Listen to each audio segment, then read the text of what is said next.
583 last space star, way 26 left. Your frequency is 12547. The rest is unchanged. 882, you were not cleared for takeoff. What are you doing?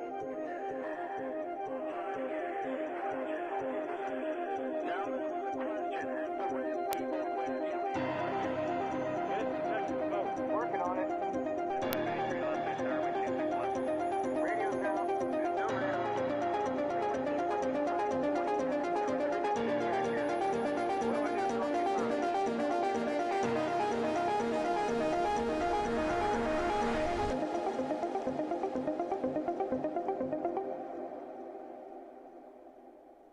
Et bonjour à tous et bienvenue sur Ground Frequency pour ce 5e épisode et 2e de 2024 déjà. Et donc je suis aujourd'hui en compagnie de mon fidèle acolyte Antoine. Salut Antoine. Salut Joris, c'est moi, toujours fidèle au poste. Toujours présent. Également Alexandre qui fait sa 2e apparition dans l'émission. Eh bien le bonjour ou le bonsoir. Merci Alexandre. Et petite nouvelle chroniqueuse, parce qu'aujourd'hui, exceptionnellement, nous n'avons pas d'invité et nous avons l'honneur, le plaisir de recevoir Victoire qui va nous parler de plein de choses. Mais d'abord, bonjour Victoire. Bonjour à tous, moi je fais partie de Cap sur l'avenir. Je suis super heureuse de rejoindre l'émission aujourd'hui et de faire une chronique. Avec grand plaisir pour te recevoir Victoire. Et j'espère que tu reviendras pour d'autres chroniques. J'espère aussi. Mais alors, donc, on verra comment ça se passe, hein. On va peut-être pas vendre la peau de l'ours non plus. Donc au cours de cette émission, de quoi on va parler? Donc on va avoir une revue de presse d'Antoine, on aura le quasi traditionnel quiz d'Alexandre, on va réitérer la chronique d'Alexandre qui nous parlera de militaire et de Rafale, de Génération 5. Alors, nouveau standard, tu verras, je tease pas trop. Voilà, pas trop teaser non plus. On aura de nouveau le quiz cinéma qui a été préparé par Liam. Et j'ai oublié personne. Et la chronique de Victoire, quand même, qui est là pour ça. Quand même, voilà. Donc, pour se mettre en jambes sur les quiz, je propose de commencer avec le quiz d'Alexandre, si ça vous chauffe. Ouais. Ça me fait même plaisir de commencer. Voilà, vraiment, tu inaugures cette émission. Vas-y, Alexandre. C'est un honneur. Alors, Ouais, tout le monde se sent prêt. On va faire un petit rappel des règles. 10 questions. 10 questions, 4 réponses possibles à chaque question. Une seule est vraie. On participe ici tous les 4. Alors moi, je vais énoncer les questions, les réponses et donner une petite explication à la fin. Donc 3 participants. Et bien sûr, le chat, n'hésitez surtout pas à répondre. Hein. On regardera, Joris fera les petits retours pour participer. exactement. On attend les participations du chat dès que les premières questions seront à l'écran. Je pense qu'on peut y aller. Alors, on va commencer avec une question assez simple. Quel est l'avion le plus produit au monde? Le Cessna 172, l'Ilyushin IL-2, le Robin DR400 ou le Piper PR-28? Alors, je vois déjà qu'on nous a mis des pièges, parce que les réponses ne sont pas dans l'ordre. Ah, c'est vrai. Oui. Le ABC. Je va falloir revoir l'alphabet. Donc, quel est l'avion le plus produit au monde? Cessna 172, pardon, Ilyushin IL-2, Robin DR400 ou Piper PA-28? je dirais bien le PA-28 quand même. Ah, j'avais le Cessna, tu vois. Il n'y avait pas un truc genre le... Pour moi, il est américain. Ouais. Oui, ça c'est sûr. Je pense qu'on peut se mettre d'accord là-dessus. Est-ce que les questions étaient encore du plus simple au plus dur ou Alors, j'ai essayé de faire une gradation sur la difficulté, mais bon, je sais pas exactement juger dans toutes les questions qu'est-ce qui est le plus dur. On commence quand même sur quelque chose d'assez banal, mais il y a quand même des informations intéressantes. Alors, le chat nous dit Cessna 172 ou quelques Ilyushin IL-2. Je miserai sur le Cessna 172. Je miserai aussi sur le Cessna, ouais. Vous validez tous vos questions? Votre réponse. Validons Alexandre. Ok, c'était bien la bonne réponse, c'est le Cessna 172. La réponse C, du coup. Exactement. Alors, pour donner un chiffre, c'est plus de 45 000 avions produits. Ah oui, quand même. Il arrive en tête du classement. Pour les 3 autres, seulement 2 arrivent dans des classements des avions produits à plus de 5000 exemplaires. On a donc l'IL-2 qui est numéro 2. L'IL-2, donc Ilyushin, qui était un avion à attaque au sol soviétique qui était utilisé pendant la Seconde Guerre mondiale. Donc les soviétiques produisaient beaucoup. C'est 36 183, c'est précis. Aéronefs produits. Et le PA28 arrive en 4e position avec 32 778 appareils. Alors D'accord. les chiffres doivent être actualisés plus ou moins Et le- à la le louche, Robin mais DR400. voilà, c'est ce que j'ai Ouais. trouvé. Le DR400 arrive plus loin. Alors je l'ai pas Bien, trouvé dans la bien liste plus des 5000, mais vu que c'était une production Il était française, même pas voilà. dans le classement. Ça, on a Bon, compris. D'accord. nos amis américains consomment plus, on va dire ça comme ça. Ouais, donc rien de surprenant avec le 172. Même si les Russes Exactement. sont pas mal non plus avec des avions Bah, d'attaque. Honnêtement, ouais, les Russes avaient beaucoup produit pendant la Seconde Guerre mondiale, mais sur tout ce classement-là, par exemple le BF-109, donc chasseur allemand, arrivait aussi quand même 3e. Donc il y a pas que de l'aviation civile, l'aviation générale, il y a quand même pas mal d'aviation militaire quand on produisait plus à Après, l'époque. la question, ça peut être quel est l'avion le plus produit et volant encore. Enfin, quel est le. T'as compris la question. Oui, oui. Quel est le modèle d'avion qui vole encore Qui est le plus, qui est le été- plus en état de vol. Voilà, c'est bon, bref. T'as compris la question. C'est ça. Prochaine question. Lequel de ces hélicoptères possède un rotor de queue? Le Boeing CH-47 Chinook, le Kamov KA-50, le Bell UH-1 UE ou le Kaman Kamax?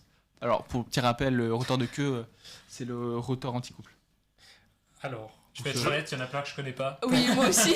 pour moi, le KA-50 et le CH-47 ont des rotors contrarotatifs, donc n'ont pas besoin de rotor de queue. Alors là, je sais pas Bell, du tout. voilà, je miserais sur le Bell UH-1, mais alors c'est un peu au pif quand même. Ok. Et bah, c'était bien la bonne réponse, Joris. Félicitations. Voilà. Alors, le Bell UH-1, c'est quand même l'hélicoptère emblématique du Vietnam, donc, qui a donc son rotor de queue. Pour les 3 derniers, donc, le Chinook, la réponse A, a bien 2 rotors principaux qui sont contrarotatifs, comme ce que t'expliquais, mais pas sur le même axe. Ils sont tous les deux C'est ça. de chaque côté de l'appareil. Pour le Ka-50, c'est deux hélices de pales qui sont sur le même axe, Superposées, mais qui ouais. sont superposées, mais qui sont contrarotatives. Le Kamax, par contre, lui, c'est un hélicoptère d'aviation, qui est plus pour le privé et qui a 2 axes en V avec ses pales qui ne se touchent pas, qui sont faites en sorte que ça se touche pas et qui fonctionnent Ok. très bien. Alors, il me semble, et peut-être que tu vas pouvoir confirmer, que le petit frère du KA-50, le KA-52, a été le premier hélicoptère avec siège éjectable. C'est pas ça? Alors, oui. Alors, est-ce que c'est le premier? Je pourrais pas te le confirmer. Il me semble qu'il y avait peut-être aussi des expérimentations côté allemand avec les hélicoptères. Je sais pas s'ils avaient intégré le siège éjectable parce que c'est un peu eux qui avaient lancé ça dans les années 44-45. Mais en tout cas, les hélicoptères russes, les Ka-52, possèdent des sièges éjectables. Donc c'est bien. Super. Bravo, Joris. Là, je me sens briller en Belle société. anecdote. Ah, vraiment là. Alors, question 3. Effectivement, le chat avait répondu UH1 aussi. Ils sont forts. Ils Meilleurs que nous. Ils sont forts, le Et chat. on a un Faut leur chat. demander plus On a un chat qui est très très bon. On va voir s'il tient la cadence contre Joris qui a l'air quand même ce soir Voilà, là, je suis chaud. très très très chaud. Quel code faut-il afficher au transpondeur si notre radio est en panne? 7001, 7500, 7600 ou 7700? Bon, alors, Il y a pas une qui est en train de passer son. là, je vais laisser Victoire répondre. Est-ce que tu l'as? Un instructeur m'a fait la remarque la dernière fois. J'irai 7500, mais j'ai l'impression que je suis nulle là. Mais Alors, je sais que c'est pas la réponse A. Je crois que c'est 7500. ok, je vais pas répondre tout de suite. Je laisserai quand même nos 2 autres invités répondre avant pour être sûr que. Non, mais Si moi, t'as Ils une ont radio pas- qui marche, t'en as pas besoin du code. voilà, moi, si la radio est en panne, je pars pas, quoi. C'est... Donc, est-ce que vous avez une idée? Je crois que c'est 7700, mais Joris? Non? pour moi c'est. Tu tenterais quoi, Joris? Ben, c'est pas 7500, c'est pas hijacking. Ouais, si pour moi 7500 c'est Ouais, c'est détournement, 7600 c'est radio et 7700 j'ai un trou. Ok, bah 7600. Je vais le dire direct. 7007. Joris, bravo. Tu continues Aïe. encore de briller.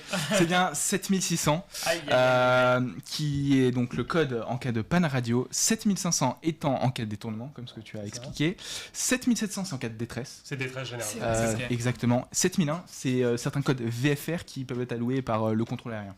C'est un Donc, code random quoi. C'est pour la France principalement, voilà, c'est spécifique à la D'accord. France. Du coup, 7700, c'était pas si faux. T'es en détresse si t'as plus de radio. Oui, c'est Oui, Bon, ça dépend, tu peux très bien voler sans radio. Ouais. Si t'as un doute, tu mets 7700. Voilà, c'est ça.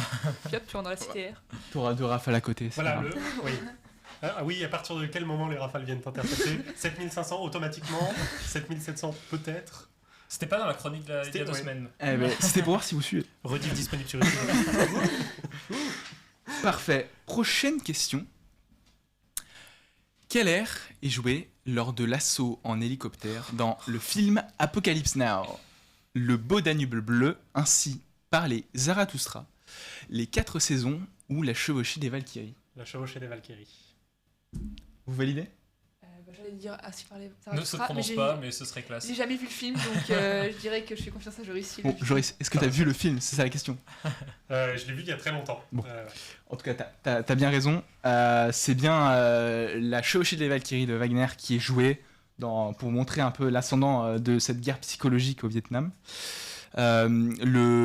Sachant que ainsi par les Zarathustra, c'était la musique de 2001, l'Odyssée de l'espace. Voilà. Sachant qu'on avait Stairway 366 qui avait bon dans le chat, qui nous a dit les 4 chevauchés du Zarathustra bleu. Oui, Et voilà. un beau mix. Solide. Prochaine question. Qui est la première femme à devenir pilote d'essai auprès du ministère des Armées en France? Jacqueline Auriol, Adrienne Bolland, Maryse Bastier ou Sophie Adno? Je dirais Jean. Adrienne. On peut éliminer Sophie Adno. Oui. Moi, c'est pas Marie Bassi non plus. Ouais, alors Jacqueline Auriol et Adrienne Bolland, elles ont été premières femmes de quelque chose. Première femme à traverser les Andes, Adrienne Bolland. Ok. En avion. Ouais. Bah Jacqueline Jacqueline Auriol. Auriol, du coup Ouais. Ok. Par Par élimination. déduction? Par déduction. Franchement, On ça partait tous fonctionne là-dessus. pas mal. Bon, d'ailleurs, le chat nous dit également Auriol. Bon, c'est Bon. une bonne réponse. Alors, pour citer chacun, donc, et chacune surtout, Jacqueline Auriol, première femme à devenir pilote d'essai auprès du ministère des Armées, et c'est surtout la première femme en Europe à franchir le mur du son. D'accord. Pour ce qui est de Adrienne Bolland, elle était pilote d'essai, mais chez Caudron, donc en 1920, ce qui l'a fait connaître. Sophie Adno, notre future astronaute française, était bien première femme pilote d'essai, mais sur hélicoptère, au sein de la DGA. Et pour finir, donc Maryse Bastier, elle n'était pas pilote d'essai, mais avait fait des grosses premières au cours avec tous les exploits des pionniers. Prochaine question. Et Joris, ce soir, Ça se corse. Ouh là là. Alors. ça va. Là, j'espère que tu as le bon chiffre. Hein. Combien J'ai une idée. Combien d'aérodromes y a-t-il en France? Alors, aérodrome, quand je parle d'aérodrome, je comprends aéroport plus aérodrome privé. Sans compter les pistes privées. Alors, on compte les pistes privées. On compte Tout les ce qui pistes est- privées. tout ce qui, grosso modo, tout ce qui te dégage une vague. ULM compris. Ok. Et je pense que oui. Ok. Je pense que oui. C'est pas très précis. Hein. Non, Eh, Vous avez habitué à comment mieux. vous voulez qu'on réponde bien Changer de chroniqueur, quoi. Alors, environ. Alors, du coup, on c'est recrute que de un l'environ, chroniqueur. Quitte à ne pas être précis, on va faire du environ, donc environ 320, environ 450, environ 610 ou environ 700. Combien d'aérodromes en France? J'ai mon idée, mais je vous laisse répondre. Je dirais 610, parce que 320 c'est trop peu, 700 c'est énorme. J'aurais dit 610 aussi, mais Moi j'hésite entre 450 et 610. Pareil. Allez pour dire un truc différent. Je crois qu'on- 450. Ah, tu veux Ouais, vraiment je te tente un truc désolidariser différent. du groupe. Ouais, Ah, je tente. Eh bien, Antoine a très bien fait. Joris, C'est 400. Ouh là là. Ah, je prends du retard. 450, Aïe, aïe, aïe. effectivement, la FFA en a dénombré 450 l'année dernière. Alors, ces chiffres fluctuent toujours, mais voilà. La France est la deuxième, je crois, plus grande densité d'aérodromes au monde, après les États-Unis. Pour ce qui est des États-Unis, alors pour montrer le changement d'échelle, c'est 14 400 aérodromes privés. 14 000. 14 000. Il n'y a pas un zéro en trop dessus. Non. Et alors, quand on dit privé, ça peut être une piste en herbe dans ton jardin. Les Oui, c'est vrai Américains que ça se fait un sont. peu plus là-bas. C'est pour ça que privé, c'est. Et c'est 5000 aéroports publics. 5 000 Ok. publics, ça me Wow. choque pas. Mais Et- 14 000 ouais. privés, Ouais, ça commence à c'est faire C'est pas- énorme, ouais. Donc, ils sont forts, nos il y a de quoi se Américains. déplacer. Tu Ouais. m'étonnes qu'ils aient produit beaucoup de ces stations. Alors, prochaine question. Combien de modules pressurisés y a-t-il dans l'ISS? Intéressant. 13, J'appelle 16, 18 ou 21? Ou Sophie. Ou Sophie. Elle sait peut-être pas encore. Ça vient qu'en fin de formation. C'est ça. À la fin de ta formation, on te donne une carte de l'ISS pour éviter de Ouais. te perdre. Quelqu'un a une idée? Définis un module. Un module, alors, une partie de notre ISS, pressurisée, dans laquelle tu peux te déplacer et traverser. Donc c'est tous les modules qui ont été assemblés, que ce soit avec les missions américaines, avec la Space Shuttle, voilà, ou les D'accord. Russes. Déjà, moi je vois bien un truc pair. J'ai lu le livre de Thomas Pesquet, dedans il décrit l'ISS et il donne tous les modules avec leur nom. Ok. Et- Est-ce que tu Ça as fait appris combien ce de livre par pages cœur? Non, mais j'avais étudié le schéma pour m'y repérer parce qu'il parle beaucoup de droite, de gauche, donc il fallait que je me repère. Moi je dis 16 ou 18. Je dirais bien 16. Je dirais 18. Je dirais 18 Parce aussi. qu'il y a les modules russes et enfin, il y a beaucoup de modules européens et les modules russes Ouais. sont, enfin, européens Il y a un et quartier russe dans l'ISS, non? Ouais. C'est- ouais, on est exactement. Donc je dirais plus 18. Ok, d'accord. 18, ça part sur un 18. d'accord. Je reste Bon, sur 16. Antoine, tu restes toujours Désolidarisé. Ouais. désolidarisé, mais Oh là chanceux, là. parce que Oh c'est là bien, c'est bien Je 16. vous promets, je peux pas tricher. Il a Et- écrit de manière. Surtout, je n'ai pas mes réponses, hein, c'est juste les supports pour les explications. Donc c'est bien 16, 6 modules pressurisés russes, 8 américains, un japonais et un européen. Ah, on a qu'un seul. Équilibré. On a laissé les Ok. Américains quand même. Léger, quoi. Bon, c'est vrai C'est qu'ils ça. avaient une Après, navette pour les après informations. sur ces modules-là, tu as plein d'autres modules qui sont non pressurisés, qui sont faits pour d'autres parties, sachant que 4 de ces 16 modules sont dédiés aux expériences scientifiques. D'accord. Ok. Intéressant. Prochaine question. D'après Flight Radar 24, à quelle vitesse se déplace Santa Unité? Ah là là. Tout le monde a reçu la notif. 700 km/h, 1111 km/h, 1345 km/h ou 1670 km/h? Ah, il se déplaçait vite. Hein. Ouais, il allait vite. Il allait vite. J'ai pas reçu la notification. Bah c'est bien, c'est que t'étais déconnecté le jour de Noël. Oui, c'est vrai. Tu traînais pas sur Flight Radar le jour de Noël, félicitations. Pff, Ouais, moi je tente réponse D. ouais, moi je tente la Faut réponse, aller vite. Hein. la réponse B, 1111. C'est pas très rapide, mais j'aime bien le 1. Eh ben, la réponse C, 1345 km/h. Vraiment, personne n'a eu bon. Félicitations. Alors, Pas sur le chat. Ah, le chat, pardon. T'as bien Fallait dire pour qui a Vincent écrit Cadeau. Flight Il a dit Radar. la réponse D, 1670. Ah, on était synchro avec Pas ça. de- Voilà. Ah, pas bol. de chance, Gadac. en sachant que comment elle calcule cette vitesse, je n'en sais absolument rien. J'ai essayé de faire la circonférence divisée par 24 heures, ça ne donnait pas le bon chiffre. Mais voilà. Si on croise un ingénieur de Flight Radar, n'hésitez pas à nous taper la petite réponse explicative. Mais je ne trouve pas J'ai trouvé plusieurs sources qui justifient la vitesse, mais pas pourquoi. Ok. Bon, Faut façon- peut-être dire un petit peu ce que c'était quand même pour ceux Alors qui l'auraient pas oui, Flight Radar, effectivement, ou Flight peut-être, Radar qui nous rendre les- permet donc de voir en temps réel le trafic aérien connu, équipé d'ADSB, donc d'informations de vol, et Santa Unité étant le Père Noël, Santa Claus, qui est donc généré par les développeurs la nuit du 24 au 25, traversant toute la planète pour distribuer des jouets à ceux qui étaient sages. Alors je sais pas si tout le monde autour de cette table était sage cette année, mais... J'étais extrêmement sage. Moi, j'ai eu un Concorde Lego, j'ai été Ah très, là là. très, très sage. Je vais en parler à toutes les émissions, je crois. de mon Concorde. Peut-être qu'il sera un jour sur une étagère ici d'ailleurs. Ce sera notre Oh, D'ailleurs, au-dessus de moi, là, ici. Ouais. petite annonce que ce sera notre invité de la prochaine émission. C'est ça, le Concorde Lego. De Joris. C'est ça, très important. Alors, Il est prochaine avec nous. question. On commence à arriver sur les questions les plus corsées. En quelle année a été créée la DGAC? 1946, 1956, 1966 ou 1976? Moi je dirais bien 56, il y a eu un truc d'abord entre, tu vois, à la fin de la Seconde Guerre mondiale, il y a eu un premier organisme avant que ça s'appelle DGAC, mais je sais plus exactement comment ça s'appelait. Genre, Ouais. il y a un truc Genre comme ça, non EAC ou un truc. Oui. Je sais pas. Je sais plus, mais il n'y a pas une histoire.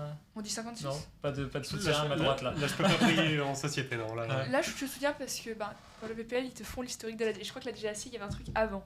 Ok. Ça, je crois m'en rappeler. Mais comme tout à l'heure, je me suis trompée, je me dis là, mon PPL, il a pas des bases solides. Ok. Et Bah, le chat peut-être, si comme on Le a chat, un peu en galère, ouais, non. le chat nous dit 56. Hein. Ok. Pilote P23 nous dit 56. Aéro B95 nous dit 56 aussi. Bon, je crois Ok. que Ok, c'est sans appel. donc ça, la 56. réponse était malheureusement 76. Ah ouais. 76. C'est piège. Ouh, le chat. Pourquoi c'est piège?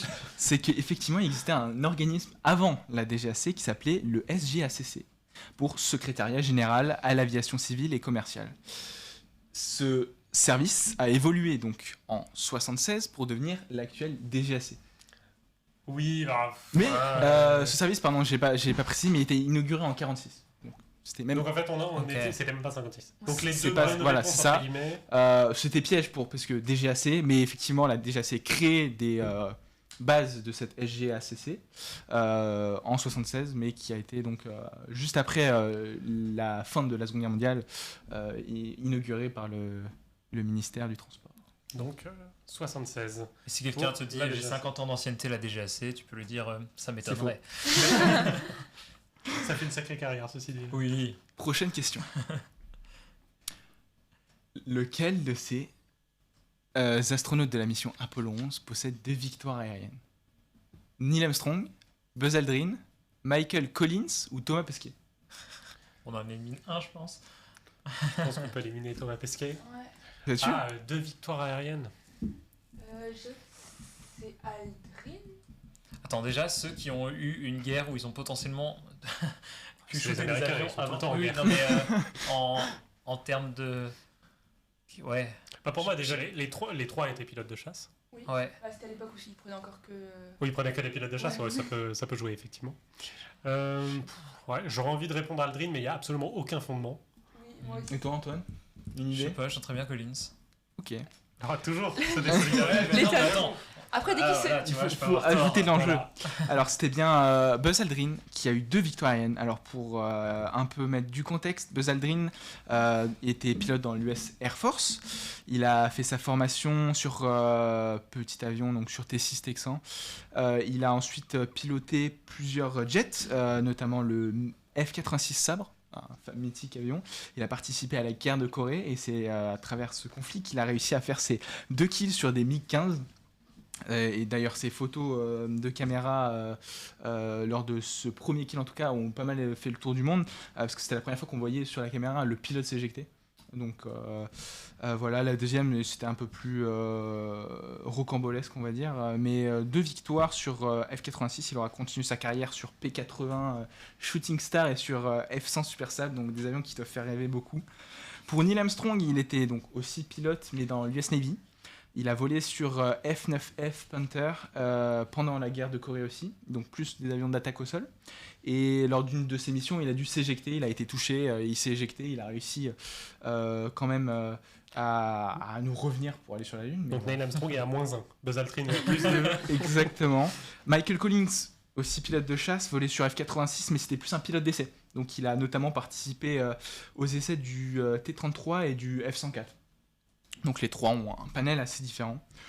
Thomas Pesquet n'a pas de victoire aérienne malheureusement, mais aussi un parcours de pilote. Mais une victoire dans nos cœurs. Bon, comme les 3 autres, mais bon. Mais au moins, il est encore là. Et voilà, c'était la dernière question. Merci beaucoup pour votre participation, merci Déjà, au chat. ok. Félicitations pour les belles performances de chacun. Bah, surtout Bah, Joris. Ouais, mais Joris, J'ai- même j'ai Antoine a quand même bien sur remonté. mais mais- Antoine, on va pas dire sur de la chance parce que ce sera un peu dégradant. Bah, quand tu Mais, sais pas choisir entre trois, vous prenez une option, tu tentes l'autre, c'est Voilà. le beau jeu. Non, mais t'as opté la stratégie de faire l'inverse de nous et ça a pas trop mal marché. Non, bien joué.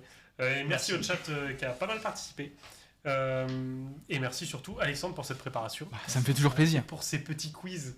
On a connu plus corsé, mais cela était pas mal quand même. Et il y avait presque pas d'aviation militaire. Enfin, on n'a pas entendu parler d'avion de chasse, je crois. Bon, Donc ça va. On vient de terminer sur une question militaire quand même. Avec des astronautes, ça équilibre. T'inquiète pas, je vais rattraper avec ma chronique.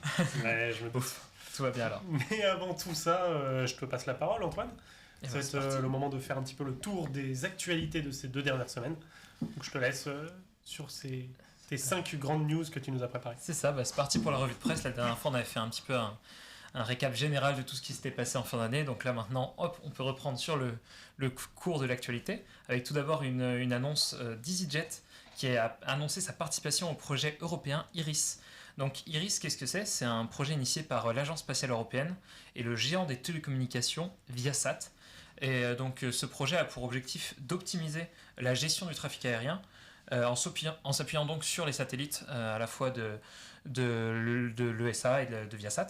Donc cette année, c'est 11 A320 Neo de d'EasyJet qui vont participer au projet. Et donc quel est l'objectif? C'est vraiment de réduire la consommation de carburant et les émissions de gaz à effet de serre. Donc en s'appuyant sur des technologies, voilà, que ce soit le guidage avec les GPS ou ce genre de choses. Enfin, voilà, c'est un projet très complet qui montre un petit peu les liens qu'il peut y avoir entre le spatial et l'aéronautique. Donc voilà, il y a deux articles, entre autres d'Eric Cosmos ou de Journal Aviation, où vous pouvez retrouver plus d'informations. Donc c'était pour la première news. Donc voilà, essayer de réduire. Il y a vraiment beaucoup de choses. Je ne sais pas si vous avez entendu parler autour de la table de tout ce qui se passe au niveau d'optimiser les trajectoires des avions de ligne, mais voilà, c'est un gros sujet. Et donc pourquoi pas utiliser les satellites pour faire tout ça. Effectivement, et tout le monde s'y met sur les différents leviers d'action, Ouais. dont EasyJet en participant au projet Iris. Et ce qui est intéressant, c'est aussi le partenariat avec un acteur plutôt un peu plus public, on va dire. Le SA, enfin voilà, un partenariat entre des privés qui s'associent d'organismes plus publics. Donc c'est intéressant. Voilà, à suivre à suivre cette année. On passe à la deuxième nouvelle. Et donc c'est à propos une nouvelle spatiale avec l'hélicoptère Ingenuity. Donc vous avez tous vu les superbes clichés de cet hélicoptère qui avait été envoyé sur Mars.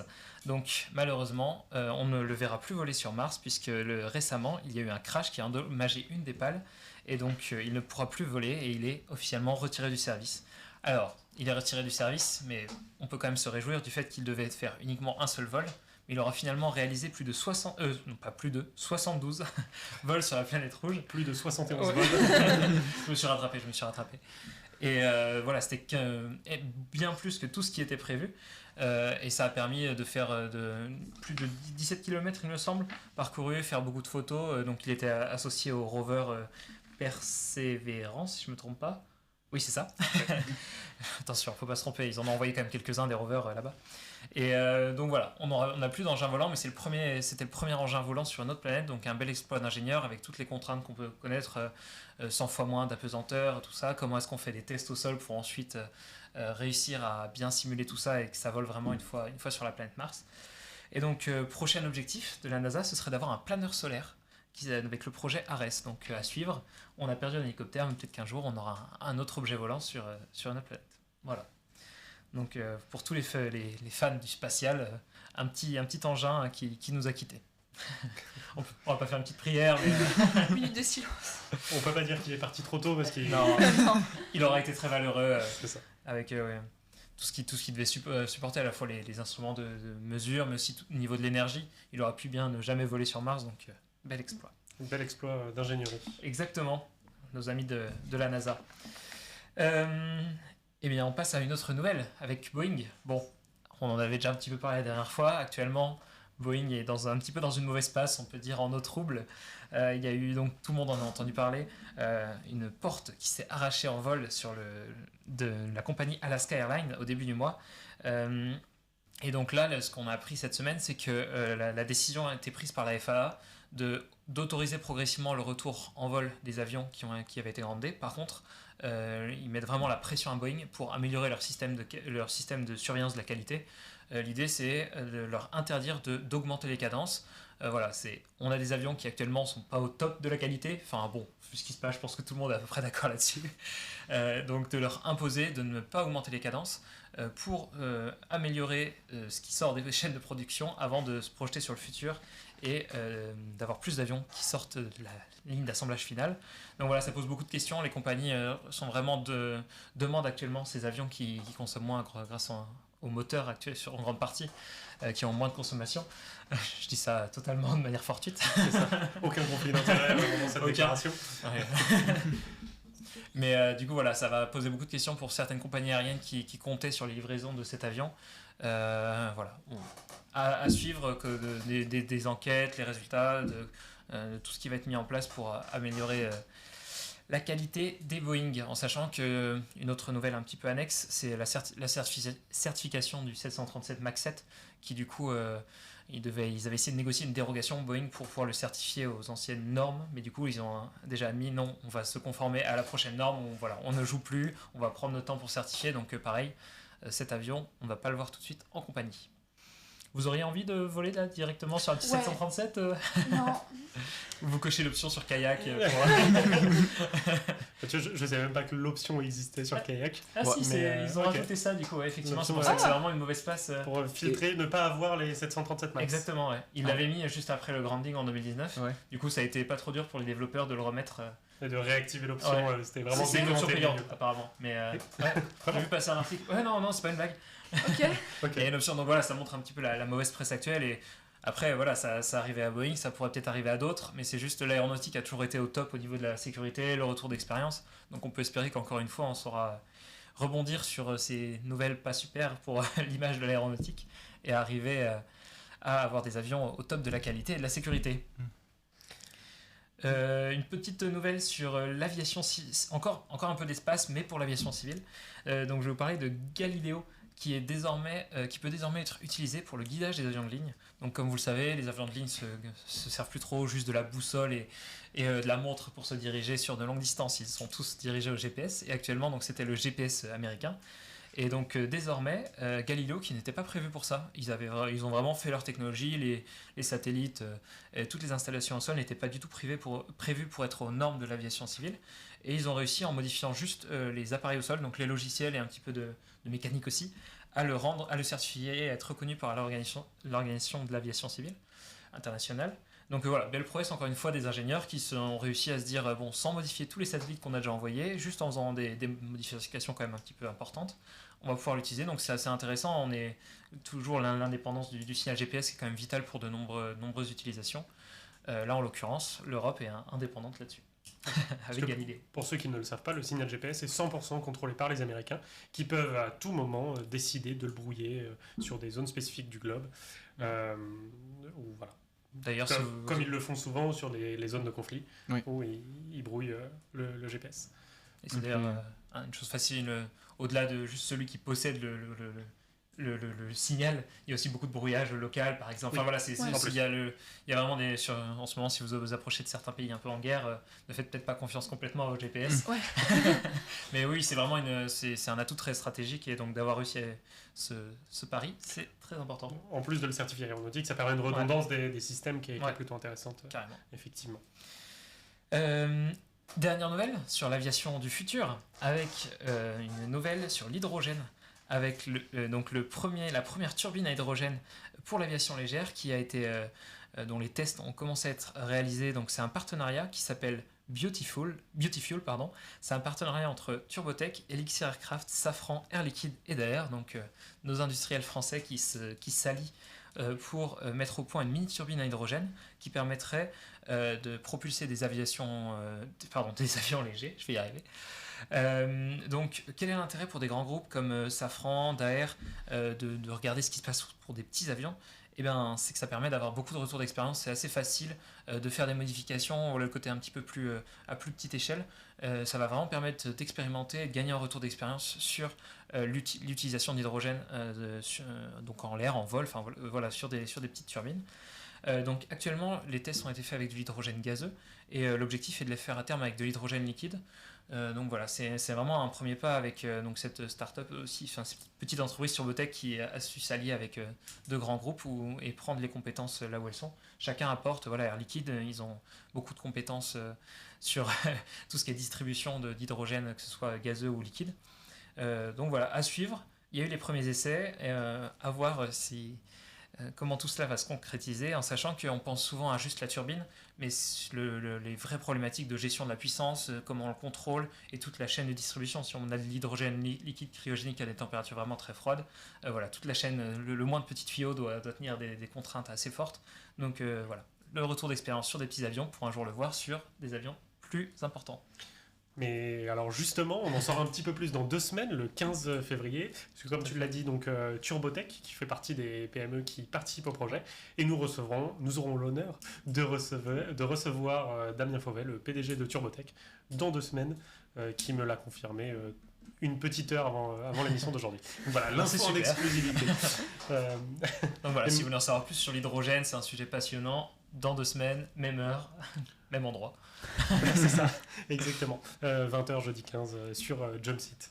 Donc merci pour ces 5 grosses nouvelles. Après, on a sélectionné 5 petites nouvelles qui pourraient vous intéresser un peu tous.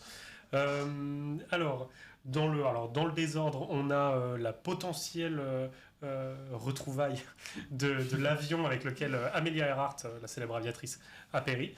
Il y a 86 ans, elle a disparu dans le Pacifique. Et alors, Tony Romeo, le PDG de l'entreprise Deep Sea Vision, qui est une entreprise d'exploration sous-marine, prétend avoir retrouvé l'épave du Lockheed Electra d'Amelia Earhart. Donc à suivre, évidemment, comme affaire. Et demain, sur cette chaîne à 18h, il y aura une émission au sujet d'Amelia Earhart. Donc vous en entendrez sûrement parler. En autre petite nouvelle, l'Agence spatiale européenne annonce le lancement d'un nouveau groupe de travail au sujet du maritime durable, donc optimiser la trajectoire des navires et lutter contre la pêche illégale, qui permet également de limiter la pollution des océans, améliorer les communications en haute mer. Enfin bon, les ambitions sont nombreuses pour ce groupe de travail. Donc ce serait une belle coopération entre le monde maritime et spatial. Ils sont partout avec leurs satellites, à la fois pour guider les avions, pour faire une optimisation des Exactement. trajectoires sur le Ils maritime. mettent leur nez partout. Important. Et alors pour parler de 2 avionneurs qu'on connaît un petit peu moins, il faut savoir que le Honda Jet a célébré sa 250e livraison. Donc le Honda Jet, je sais pas si... Hop, je peux me décaler pour qu'on me voit toujours. L'avion que vous voyez là à l'écran, un petit jet privé, assez caractéristique avec ses moteurs qui sont superposés, qui sont posés sur les ailes. Et donc il y a déjà 250 avions qui ont été livrés. Et en autre avionneur dont on entend moins parler, concurrent de Airbus et Boeing sur le segment des monocouloirs, il y a Comac avec le 919 qui était au salon de Singapour et qui a annoncé la montée en cadence de production de leur avion. Donc une affaire également à suivre parce que le marché intérieur chinois est énorme et en pleine expansion. Et donc, ce sera intéressant de voir comment Comac arrive à se positionner également à l'international et pas que à l'échelle nationale. Et c'est très intéressant de voir aussi ils ont un peu la même stratégie pour vraiment concurrencer Airbus et Boeing, de créer des versions ils ont annoncé des versions plus courtes et plus longues de cet avion sur le principe de ce qu'on voit chez Airbus et Boeing avec différents modèles à partir du même base. Donc voilà, pour un avionneur qui n'a jamais eu d'avion, qui se lance, on va dire, sur ce marché, c'est assez intéressant de voir l'ambition qu'ils ont de lancer une vraie gamme d'appareils pour faire concurrence, à voir combien de temps ça va leur prendre pour avoir ces appareils opérationnels et vraiment des concurrents à Airbus et Boeing. C'est ça. Sachant que, alors ils partent pas non plus d'une feuille blanche pour les moteurs parce qu'ils ont exactement les mêmes moteurs que les derniers Boeing et les derniers Airbus, à savoir les LEAP. Le LEAP 1C. Le LEAP 1C pour être exact, chez Comac. Exactement. Donc ils savent déjà qu'ils ont des moteurs fiables et certifiés sans souci. Voilà. Le moteur, après, faut quand même le fixer sur quelque chose. Voilà, une cellule, Entre autres. voilà, faut que ça vole, globalement. Et ben voilà pour toutes ces petites news et je te vois commencer à stresser, Victoire, mais ça va être ton moment. Ça va être ton moment. C'est le moment de ta chronique et du coup de quoi tu voulais nous parler? Et ben moi, pour ma première chronique, je tenais à vous parler d'un projet qui m'a étonnée la première fois que j'en ai entendu parler. J'ai toujours été, pour vous mettre un peu en contexte, j'ai toujours été intéressée par la manière dont on exploite l'espace, que ce soit pour la recherche scientifique, avec l'ISS ou la nouvelle station spatiale chinoise, ou pour les télécommunications ou la météo avec les satellites. Et il y a quelques semaines, j'ai découvert que des chercheurs avaient pour projet de se servir de l'espace pour fournir de l'énergie à la Terre. Donc, je vais donc vous parler du Caltech Solar Power Project, qui a pour objectif de fournir de l'énergie en continu à la Terre par transmission sans fil, comme vous pouvez le voir. Et donc ce projet est mené par des chercheurs de l'université de Caltech, comme c'est indiqué dans le titre, en Californie, et ils veulent tout simplement installer une centrale solaire dans l'espace, donc exactement comme ce qu'on a au sol, mais dans l'orbite terrestre. Et donc j'ai voulu en savoir plus, et la première chose dont je me suis rendu compte en effectuant des recherches, c'est que le projet n'est absolument pas nouveau. À la base, il est tout droit sorti d'un roman d'un célèbre auteur de science-fiction, Isaac Asimov, qui évoque dans une nouvelle en 1941. Et le projet est ensuite repris par un ingénieur américain en 1968, et les premiers plans d'une centrale solaire sont étudiés. Mais faute de moyens et de solutions techniques à l'époque, notamment pour la transmission sans fil d'énergie, le projet ne voit jamais le jour. Mais depuis, il y a beaucoup de projets qui ont été étudiés, notamment par la NASA, forcément, mais sur tous les Toujours projets un peu importants, par l'Agence spatiale européenne et aussi par l'Agence spatiale indienne en 2010. Et c'est finalement en 2014 que les fonds sont débloqués par des mécènes à l'université de Caltech pour que le Caltech Solar Power Project voit le jour. Et en 2017, il y a un premier prototype qui effectue un essai et on arrive à collecter de l'énergie solaire et à la transmettre sans fil. Donc c'était une prouesse à l'époque et ça l'est toujours d'ailleurs. Et les essais continuent. Et ce que je trouve le plus extraordinaire dans le projet, et c'est pour ça que je voulais vous en parler, quand j'ai lu l'article, ce qui m'a marqué, c'est que l'énergie, elle peut se transmettre sans fil. Et j'y avais jamais vraiment pensé, parce que certes, on a la transmission sans fil, on l'a déjà avec le Bluetooth, on l'a déjà avec les ondes, mais on ne transmet pas vraiment de l'énergie qui pourrait nous servir à alimenter en électricité une maison, par exemple. Et donc, sans rentrer trop dans les détails de comment, pourquoi ça marche, on récupère l'énergie solaire, une antenne qui est fixée au panneau solaire envoie des ondes, donc convertit l'énergie solaire en ondes, l'envoie sur Terre, sur d'autres antennes, et ensuite, cette énergie est reconvertie en électricité pour les personnes qui veulent utiliser cette énergie. Charger leur téléphone, tout ça. Exactement. Et donc, l'avantage majeur de cette transmission d'énergie sans fil est qu'on pourrait fournir simultanément à plusieurs antennes en même temps, donc sur un groupe de panneaux solaires, on pourrait fournir à toute l'Europe, par exemple, de l'énergie, Donc sur le papier, ça a l'air d'être une super solution pour la transition énergétique, vu que c'est du solaire, c'est renouvelable, et en plus, ça pourrait aider tous les pays, quelle que soit leur position géographique. Il suffirait juste qu'ils aient une antenne. De plus, on a remarqué que les panneaux solaires dans l'espace présentent de nombreux avantages comparés à ceux qui sont au sol. Déjà, ils récupèrent 8 fois plus d'énergie, étant donné qu'il n'y a pas l'atmosphère et tous les nuages et tout. Ensuite, ils fonctionnent en continu car ils sont moins touchés par l'alternance jour-nuit. Il n'y a pas de contraintes météo ou de relief ou d'ensoleillement. Donc, on pourrait récupérer bien plus d'énergie solaire, tout simplement. Et malgré tous ces points positifs, pourquoi on n'a toujours pas de centrale et pourquoi, par exemple, la NASA n'a pas plus investi dans le projet? Pourquoi, effectivement? Moi, j'ai envie de savoir. La raison la plus évidente, c'est le coût, forcément. C'est pas gratuit du tout. C'est des grosses infrastructures à mettre en place. En tout cas, envoyer des fusées, il en faudrait beaucoup. Beaucoup. La deuxième raison, c'est les nombreux débris spatiaux actuellement en orbite. C'est très fragile, un panneau solaire déjà sur Terre, mais alors dans l'espace, quand même un mini-bout arrive à Mach 1 ou Mach 2, ça va très vite endommager les infrastructures. Il y a aussi les radiations et les vents solaires qui obligeraient à avoir une maintenance énorme sur cette technologie, donc on ne sait pas encore comment des robots pourraient gérer ça par eux-mêmes. Et enfin, il y a un problème d'efficience, car on convertit l'énergie 2 fois, de l'énergie solaire en ondes et d'une onde à l'énergie électrique. Et pour l'instant, les rendements ne valent pas d'installer un système aussi compliqué, ils sont très faibles. Néanmoins, on peut voir que le Caltech Solar Project existe toujours, n'a pas été abandonné, il continue à créer des prototypes toujours plus légers, toujours plus performants. Et à la fin de l'article, j'ai vu que le Royaume-Uni, depuis 2022, s'est lancé lui aussi dans un projet de centrale solaire spatiale. Donc on peut voir que cette technologie, elle attire de plus en plus de monde et qu'il est possible, il est même presque certain que dans les décennies à venir, on pourra avoir les premières centrales solaires. Incroyable, mais surtout avec la diminution, j'imagine, du coût du lancement des objets spatiaux. Déjà ça, oui. Super intéressant. Alors dans le chat, on nous demande si tu sais qui sont les mécènes du projet. Je n'ai pas le nom, mais quand j'avais lu l'article, si vous voulez, vous pouvez directement aller sur le site, vous tapez Caltech Solar Power Project, et vous aurez tout l'historique où il vous parle des mécènes, mais j'ai pas noté le nom dans ma chronique. Super, c'est pas grave. Mais merci beaucoup Victoire pour cette formidable première chronique. C'était très très intéressant. Alors, merci. Top. J'ai adoré. Top. Tu reviendras. Oui, je reviendrai. C'est signé. C'est officiel. On va attendre du chat, mais voilà, le chat applaudit. Donc ça fait plaisir. C'est la fin des chroniques pour le moment, parce qu'à la fin, on aura quand même la chronique d'Alexandre sur le militaire. On ne te lâchera pas. Mais d'abord, on a le petit quiz cinéma, sobrement, je le rappelle, intitulé Air Hollywood, où, rappelons les règles, nous avons une image d'un film, il faut deviner quel est le film, d'où vient cette image. Alors une image d'un film forcément avec un avion ou un appareil volant. Sinon c'est pas drôle. Et alors aucun de nous quatre ne connaît les réponses. films, ne connaît les réponses. Les films, on les connaît On les Possiblement. connaît peut-être. Je les connais pas non plus, je pense. On les connaît, mais voilà. Antoine qui n'a jamais eu de film de sa vie, effectivement, on les connaît peut-être pas. Et alors, grande nouveauté, vous pourrez le voir à l'écran, nous avons un compteur de points. Mauvaise donc nouvelle. Hein. Pour Antoine, mauvaise nouvelle. Le but, c'est effectivement de décoller et de ne pas rester à zéro. Donc, il y a 7 films de mémoire de ce qu'on m'a dit. Et ben, c'est peut-être parti pour le premier. Alors, le chat, on vous attend.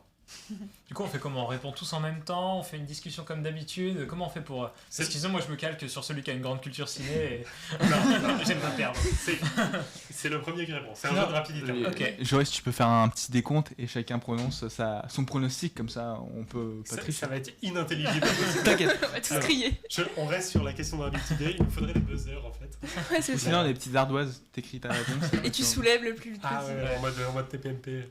Mauvaise référence, pardon. Je me suis égaré. Encore une référence de boomer. Non, pardon. Et ça continue de tacler. Ah, voilà, là d'un coup ça rigole moins. Ok. Oh, je connais cet avion, c'est pas un Vespa? Non, je raconte peut-être n'importe quoi. Non, parce qu'il a les petites trucs Bon. devant. C'est pas les petites mobiletés italiennes, ça, les Vespa? Non, mais j'ai appris qu'ils faisaient des avions. C'est vrai? Oui, ils font des jets. Alors, qu'est-ce que D'accord. ça peut être? Non, J'arrive. Alors déjà, l'image de synthèse pique un peu les yeux. C'est pas un truc, genre... Ouais. Moi, je penserais genre... Moi j'aurais dit un truc Pas genre mal. À la Marvel. Ouais, j'aurais dit un truc à la j'aurais dit Marvel. Spider-Man 2, mais c'est pas du tout ça comme avion. Et je vois pas un 380 ou un 340. Moi, j'aurais... Alors je avion- pense sur du Airbus, ça peut être du Boeing. hein. Mais on n'est pas Un censé avion avoir des- non identifié. Hein, c'est... Oui, bah c'est. Et ben, je dirais, vous voyez le film, la série Manifeste, où ils atterrissent après.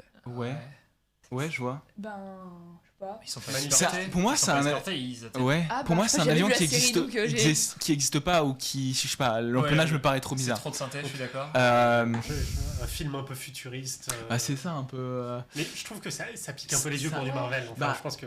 Ben, Est-ce que si tu remontes aux 4 Fantastiques là, des années 2010, c'est pas ce type de. Ah, peut-être, ouais. Après, ça peut être n'importe quel film où t'as... genre... Bah, où t'as cette scène, quoi. Non, où t'as un truc de Ouais. type un président dans un avion un peu... Qui va il se faut- faire attaquer. Ouais, je sais pas, là Bon, franchement... c'est moi, pas le meilleur je donne un- avion pour aller combattre, mais. Et donc, voilà la réponse. Ah, déjà, je l'actrice connais me sa dit fille. rien. Jamais vu Ah, ça. l'actrice, si elle me dit quelque chose. C'est pas un film russe? Non. En plein C'était vol. en plein vol. Bon, bah c'est un Non, échec. mais attends.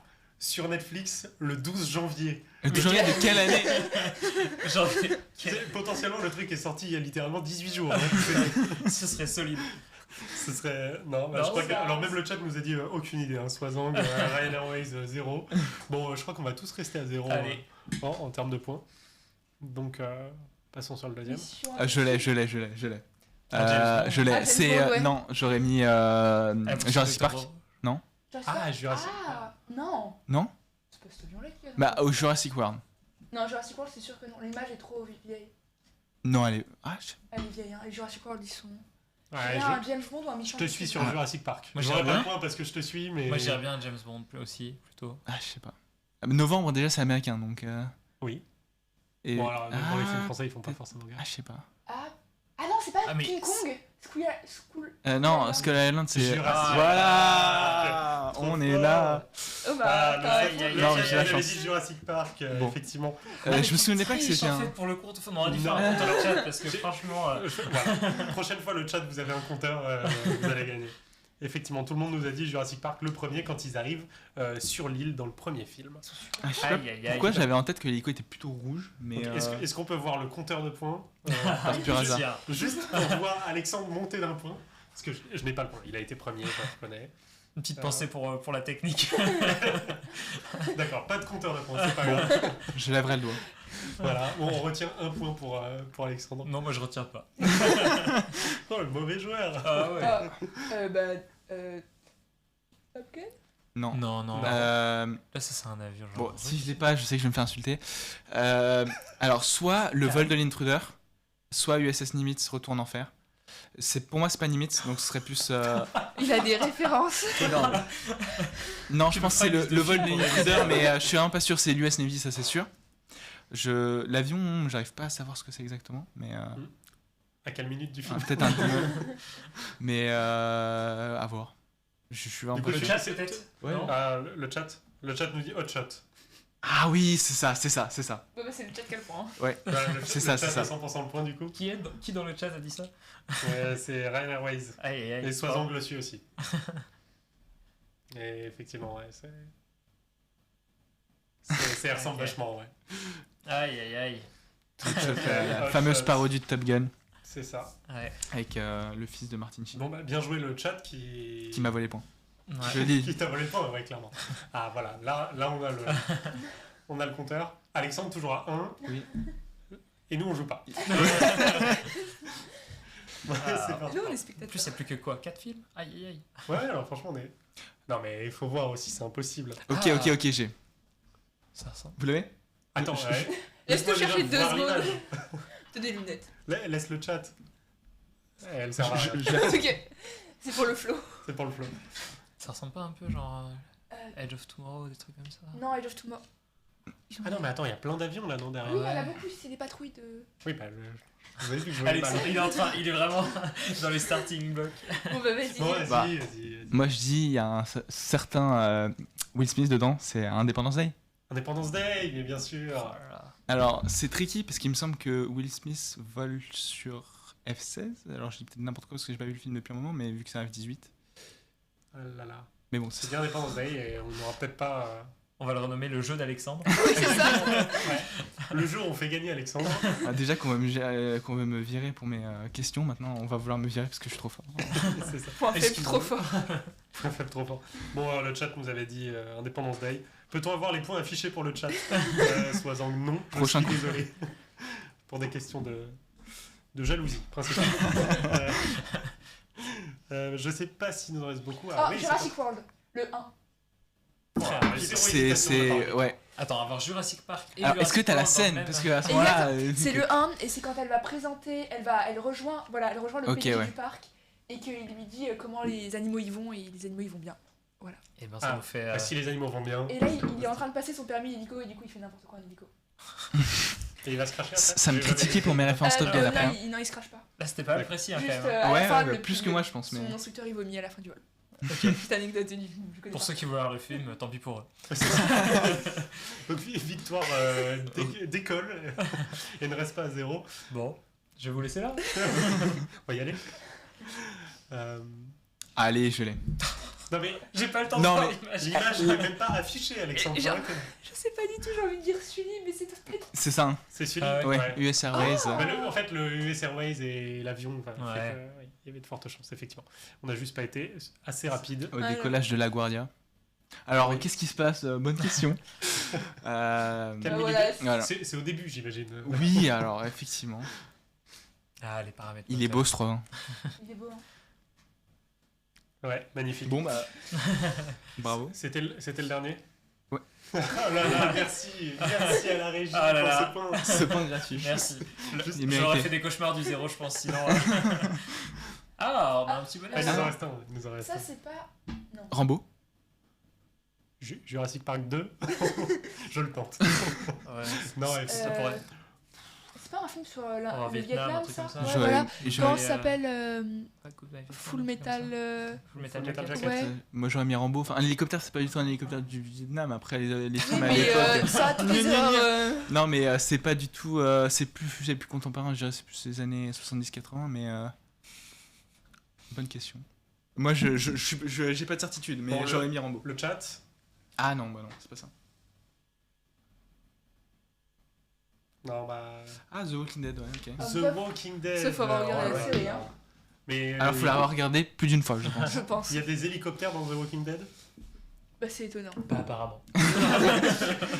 Non, je pense que ça doit être au début, un truc comme ça. Au Mais, début, ouais. avant Qu'il n'y ait plus zombies, de quoi. pétrole. Avant qu'il n'y ait plus de pétrole, avant qu'ils se battent pour avoir des voitures. Enfin. Sois-en que nous avait proposé Hot Shot 2, sinon. Ah,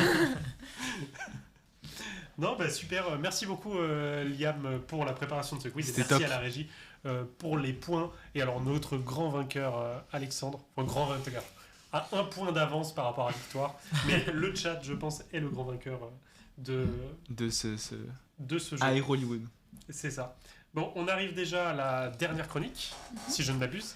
C'est ton moment, après avoir brillé pendant ce quiz avec la connaissance de tous les hélicoptères du Vietnam et de tous les avions de chasse qu'a piloté Will Smith.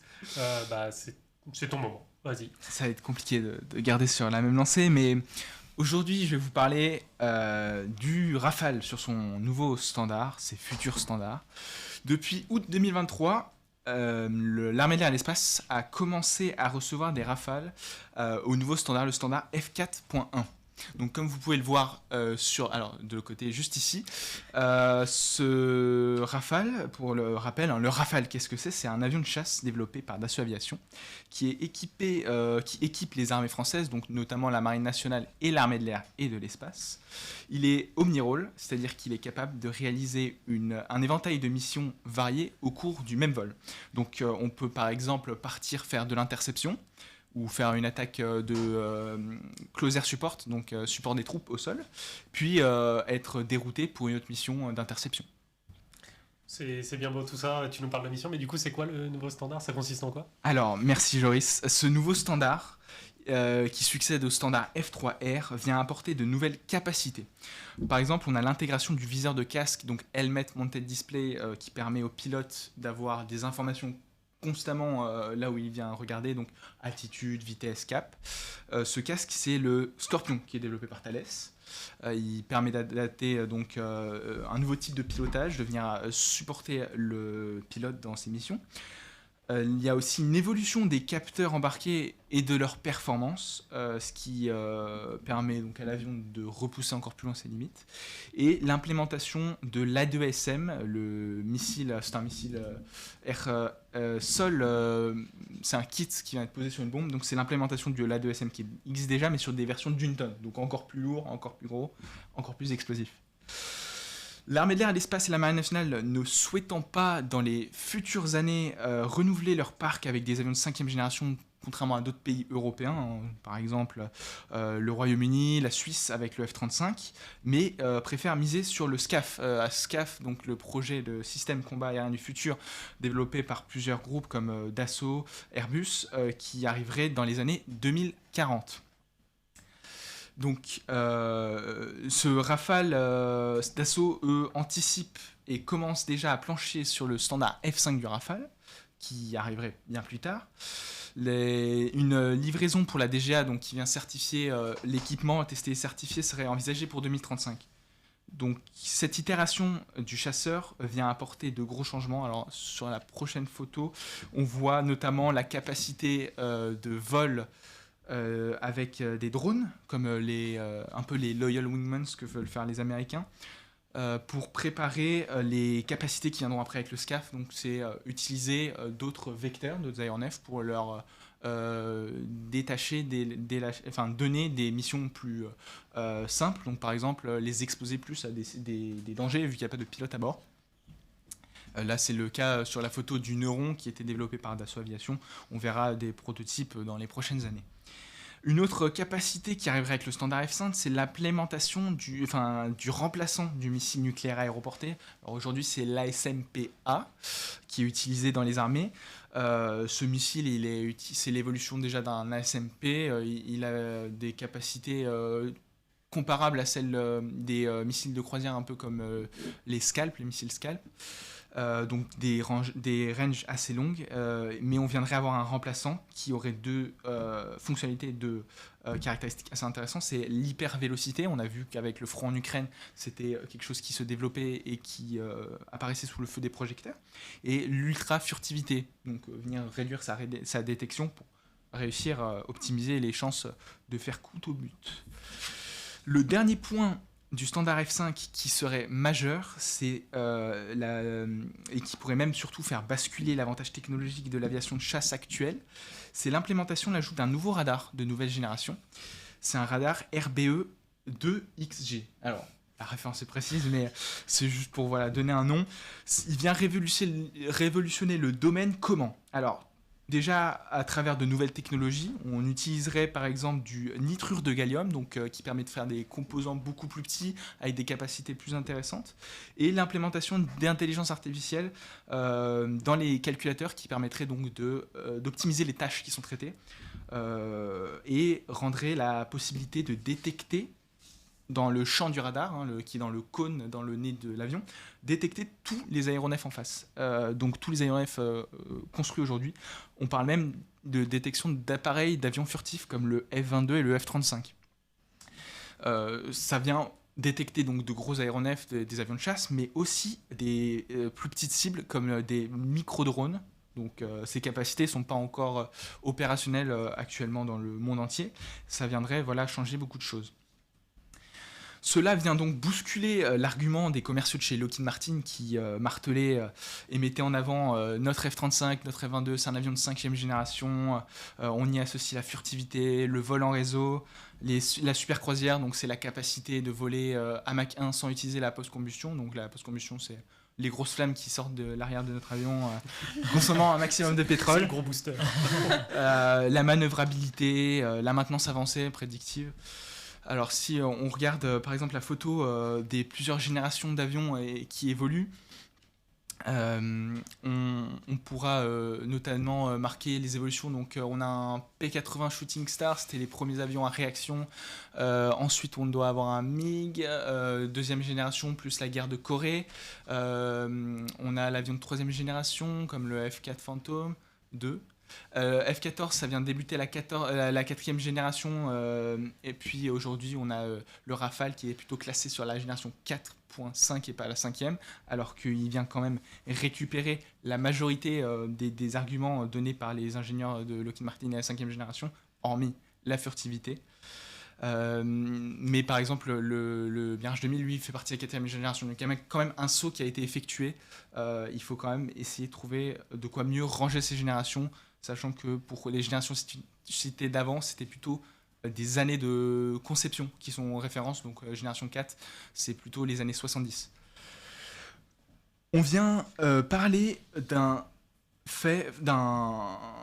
donnée, je vais vous parler de la SER. La SER, qu'est-ce que c'est ? C'est la surface équivalente radar. C'est l'importance relative de la surface de réflexion d'un faisceau électromagnétique. Grosso modo, c'est la réflectivité de votre avion par rapport à un radar. Donc plus votre SER est importante, plus un radar au sol va vous détecter de loin. Pour donner des informations, la SER d'un F-22, elle est d'environ 1 cm², donc c'est quand même assez petit. Celle d'un F-35 est plus grosse, 50 cm², et celle du Rafale, c'est 600 cm². Ce qui fait que le Rafale serait 600 fois plus visible ou visible beaucoup plus loin que le F-22. Mais pas forcément tant que ça par rapport au F-35. Donc si je comprends bien, en fait, un F-22 sur un écran de radar, c'est l'équivalent d'un objet d'1 cm². Alors, oui, c'est ça, totalement. Sachant que plus tu vas te rapprocher du radar, plus tu peux détecter des objets beaucoup plus petits. Un oiseau, un radar est totalement capable de détecter un oiseau qui soit à 1 km. Donc, même en miniaturisant beaucoup, tu réduis que la distance à partir de laquelle il peut te détecter. D'accord. Et là, on parle vraiment que de signature radar, donc électromagnétique, pas du tout signature thermique ou autre. Et je suppose que C'est ça. Alors là, ça va beaucoup évoluer. Maintenant, les nouveaux avions avec de nouveaux standards viennent faire donc ce qu'on appelle joindre les données pour mettre la détection infrarouge, électromagnétique. Donc, tu as plein de senseurs pour essayer de mieux détecter dans l'avion. Mais si on s'intéresse, par exemple, au cas du Sukhoi 57 et du J-20 qui sont donnés comme des avions furtifs pour la Russie et la Chine, des calculs et des études ont été faites pour montrer qu'en fait, ils sont pas furtifs. Ils correspondent pas réellement à ce qu'on peut appeler de la furtivité. Si on prend le cas du Sukhoi 57, sa SER calculée, elle serait équivalente à celle du Rafale. Donc ça peut un peu paraître bizarre, mais Tom Cruise qui nous décrit un 5th Gen aircraft dans Top Gun, ce que c'est vrai, pas tant que ça, hein. Sinon notre Rafale ferait bien partie de ce lot-là. Bah, il arrive à la battre avec un F-14. Oui. Il y a aussi un casé Top Gun à chaque émission quand même. Pour ce qui est du J-20, c'est encore pire, hein. On parle de plusieurs mètres carrés de surface SER. Donc voilà, c'était pour donner les infos. Ce qu'il faut retenir, c'est qu'on n'est pas au bout de nos surprises avec les capacités de notre beau Rafale, notre joyeux avion français. Et on peut surtout dire que certains de nos voisins européens qui ont choisi le F-35, on parle de 600 F-35 en Europe pour 2030, ils pourraient bien voir disparaître un de leurs seuls avantages, et les seuls avantages de cet avion, quoi, qui permettaient surtout de le vendre. Alors il y en a encore d'autres, mais ça risque de taper et de faire mal. Eh ben, on attend qu'ils s'en mordent les doigts. Voilà.